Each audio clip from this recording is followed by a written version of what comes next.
Bali International Airshow 2024 atau pameran kedirgantaraan internasional yang berlangsung di area Bandara Igusti Ngurah Rai dipastikan tidak mengganggu penerbangan. Jaminan ini disampaikan Menteri Perhubungan Budi Karya Sumadi.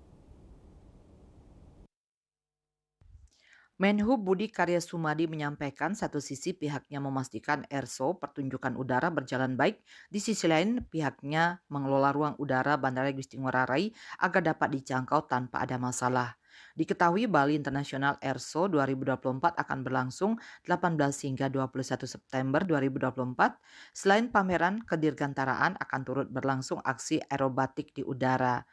Menhub Budi Karya mengatakan dari komunikasinya dengan seluruh stakeholder kegiatan, tidak ada kesulitan besar dalam mengatur jadwal melintasnya pesawat komersial dengan aktivitas Bali International Airshow.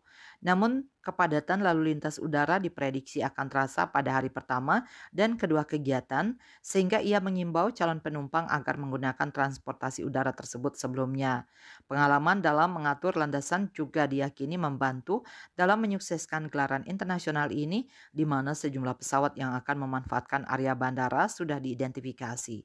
Hingga saat ini Budi Karya mendata belum ada informasi kedatangan kepala negara atau VVIP sehingga ruang apron tidak akan tersita. Meski demikian, Kemenhub mengaku terus melakukan koordinasi untuk memastikan lalu lintas di Bandara Igusti Ngurah Rai karena meyakini suksesnya Bali International Airshow akan berdampak pula bagi perekonomian.